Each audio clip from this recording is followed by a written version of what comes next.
I mentioned earlier in our conversation, your vibe attracts your tribe.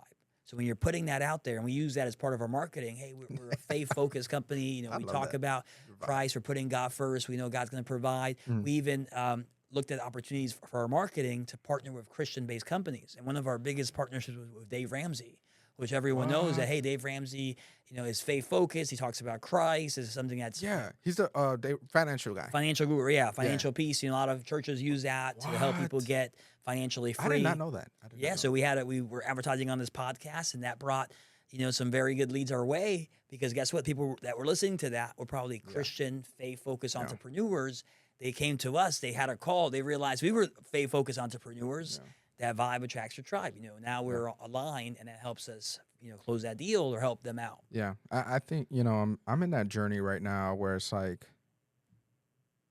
the culture that I need to build in my surroundings. I think I told my wife at the beginning of this year, I was like, I don't know if it was definitely a shift for me. And honestly, it was very much after our conversation. Mm. After our conversation, it was like I was really like, the people that I'm surrounding myself with, it needs to be a little more of the morals I'm looking to accomplish, Yeah. like from how I carry myself, from the way that I'm looking to build business.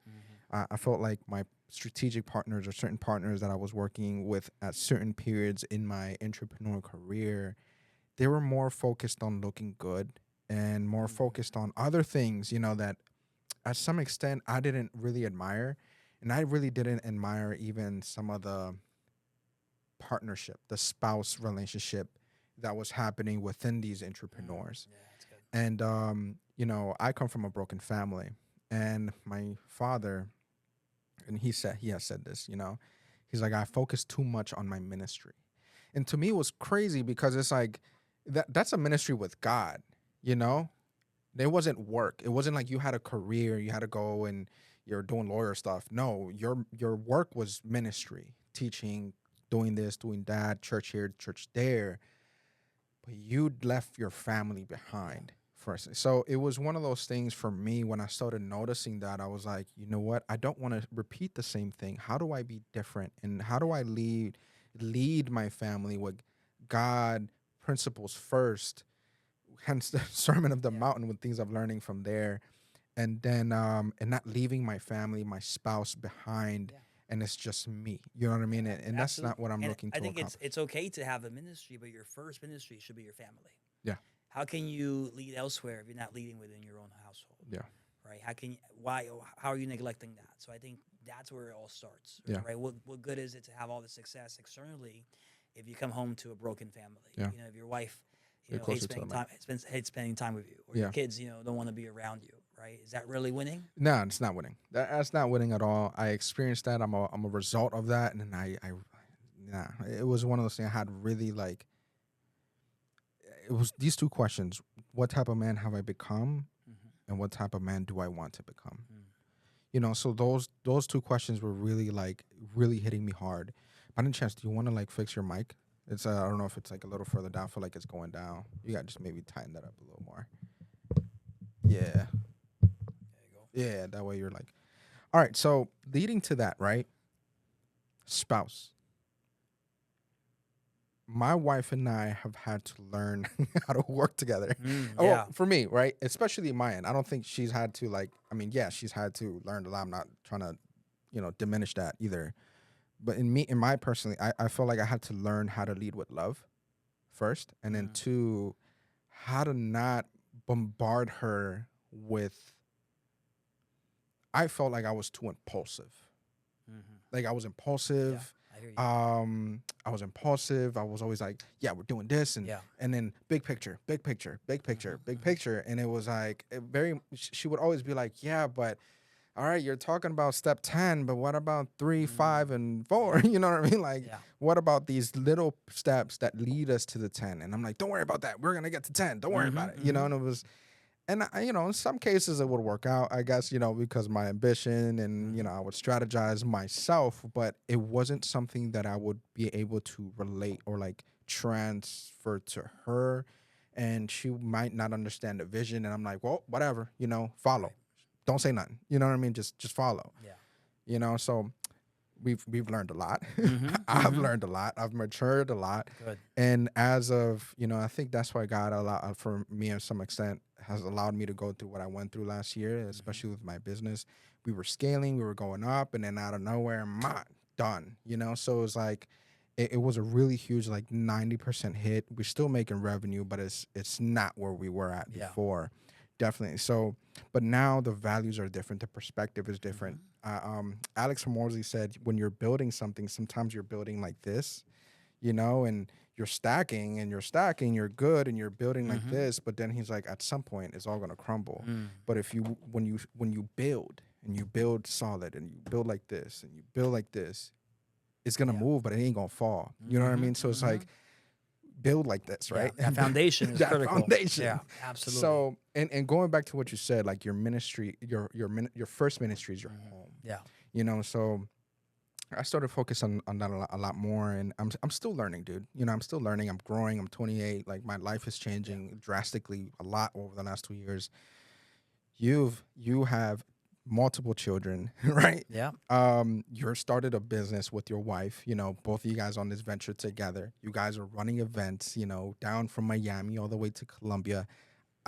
From my end, I see like you guys launched, and then just like God has been scaling it. It's just been Yeah. moving and moving, and I see the progress. I see the prosperity. You know what I mean? Which is amazing. It's beautiful. What would you say to people out here, like young couples like myself, young men, to how to lead your family Mm. as an entrepreneur, as a man of faith? Okay. What are the things that you might want to look out for, and how do you lead your wife with Yeah. Well, first of all, thank you, Frank. That's awesome. But also, like, it looks successful and great, and things are scaling, and that's all true. But many people don't see the behind the scenes or kind of how we got there, right? And that's very true for us. How we scroll on social media, looking at Instagram. Oh, all these highlight reels, but you don't know what it took to get there, right? There Yeah. was a lot of Yeah. struggles and challenges and mistakes and failures, and same thing for us. My wife actually started the business 2.5, almost 3 years ago. Her goal, she was in corporate America, very successful executive doing taxes for these big mega corporations.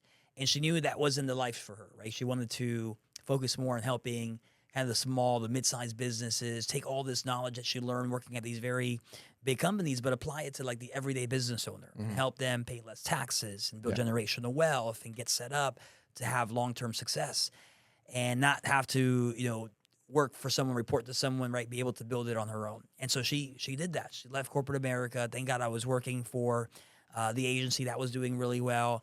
So it gave her the ability to go on her own and start building clients. And actually, a lot of her clients came from the franchise that I was involved in because a Wow. lot of those franchisees started making money. And Yeah. they started getting hit with those tax bills because they started making a lot of money. So hey, man, I got this tax bill. Yeah, it's I crazy. need help. Who do I talk to? I'm like, Yeah. I can't help you there, but That's my wife. my wife can. So Hey. started referring her those clients, and that became her book of business. And that started, they Nice. started referring other people, and Yeah. it started growing. So that was doing really, for the first year, just kind of slowly taking her time. Second year, those clients resigned. She started getting some more. She's building her process, building her foundation, really intentional, doing some great work. And at the time, I was with that agency, but things took a turn there. I had some issues with the leadership at the franchise, and being very transparent. I faced some betrayal there. There was some things that were promised from the leadership that weren't delivered, and I couldn't be around that anymore. And a lot of that intention that we had in the beginning, where we were putting God first, I didn't feel that was happening anymore. So I couldn't be involved there. I had to figure out what else to do. I wasn't comfortable doing my day to day there. Yeah. So I gave him notice. Hey, I gotta bounce. I don't know where I'm going to go right now, but I know I can't do this. So that was really difficult because I had to drop that on my wife, and she was very supportive. She was awesome. Yeah, we got this. We're going to figure it out. We're in a good financial position where we'll be fine. Right. Right. But she didn't realize that it was take me a while to figure out what that next thing was going to be. So that was a struggle. It was a Yeah. whole year, pretty much a sabbatical on my part, where I was, Yeah. kind of a little bit lost. And that was my last year. I was lost. I was like looking for my purpose, looking for what's that next thing I'm going to do. I Yeah, was doing yeah. something that I really loved and enjoyed, and I thought I had it all. But I realized, when it's not your own, it could easily be taken away from you, right? And you're Yeah. not in control. So, Yeah. so it took me, several months to really, and it wasn't until I turned to God and really said, hey, I'm kind of at my lowest right now. I've had all these issues. I've lost, a close friend of mine, which really kind of put me into depression. Had mental health challenges. I just felt like I was in this dark cloud was Yeah. hovering over me. Yeah. And that was like towards the end of the year. My wife, being very supportive, but also kind of getting impatient now. Like, Jeff, what is it that you're gonna do? Like, you gotta be, step up, like be a leader. And Yes. Yes. and the business was still going. That was doing fine. But we were looking, how else are we gonna keep building this legacy, right? There's Right. more Yeah. things that we want to do. We gotta be kind of aligned to be able Yeah. to get there. So my church started at the beginning of the year, Prayer 21, which is like a 21 days of fasting. Yes. Yes. 21 days of prayer. We would get up early every day, pray as a church, have individual prayer. I would pray. People would submit their prayer cards, and you would get their prayer cards and pray for these people. Huh. So during that time was when God was starting to reveal things to me. He started speaking to me. I started listening and actually hearing his voice again, because Yeah. for a while I wasn't hearing from God. So it took that up, it took those 21 days to kind of start seeing, wow, now I know, I think I know where I need to go now. I think I see the vision now. I see the direction that we got to head in. And it was, to join my wife, like, babe, you've already got something amazing here. You're Yeah. doing some amazing work for these clients. They're becoming more successful because of you. They're paying less taxes. They're saving more money. They're investing more in their business. What if I take my business development skills, right, my sales skills, my marketing skills, and join you and complement you, right? Yeah. And much like what you said, you may be impulsive sometimes when it comes to business, or you're ready to act on it, but your wife kind of slows you down. Say, hey, honey, wait up. Let's take, Yeah. before we jump on step 10, let's do 1, 2, 3, 4, 5, 6, 7, 8, 9. Yeah. And we need that. So I was that, Yeah. that yin to her yang, that kind of the complement her Yeah. to be able, because she wasn't doing any marketing. She wasn't doing any sales. She just kind of had her own process. But now I could come in and augment that. Yeah. So I started at the beginning of this year, joined as a VP of Business Development, and that had. I'll talk to you more about the challenges, but let me just explain what happened No, first. that's perfect. Yeah. So just kind of joined forces, and since coming on board, we've been scaling. We've doubled in size this year. We just signed our second biggest client. We renewed our biggest client. We've been bringing some additional clients, and it's been great. It's been very successful. We're still learning to work together. So I mentioned some of the challenges. As a man, right, humbling myself was very important, because I'm not the CEO of this company, right? My wife is the CPA, she's the CEO. Yeah. So how do we work together? Like, the final decisions aren't mine. They're hers, because it's her business. I'm Yeah. coming on board her business. She's built it. I'm coming to help her. So those are challenges right there. But we're, how do we overcome that? A lot of it is having the right expectations. Okay. So, hey, you're in charge of marketing, branding, sales, networking, doing these events. I'm in charge of client fulfillment, making sure the work is getting done, training the team, hiring people. So having clear expectations of the roles that we have within the organization, having communication, making sure that we're talking. Hey, this is what I'm up to today. Every morning we have a little meeting, a powwow. Babe, what are you working on today? How can I help? Here's what I'm working on today. Here's how you could help, right? Here's how I need you. So just kind of having that communication does help. Yeah. Doesn't mean that we still have some balls that get dropped and some challenges, but we're able to communicate. And at least we know we're on the same page of what needs to be, and we kind of get back on track if we need to. And then, the other challenge is kind of managing that with our family, because we're also, raising 3 kids and figuring out like how, okay, we still have to drive to swim practice, and we have, a school, a PTA meeting, we have, swim class or whatever, that soccer that needs to, we got to go to. So figuring all that out in between. But what I enjoy is that I'm able to now do something with my wife, and we're building a family business. And, we may not, if we may not be,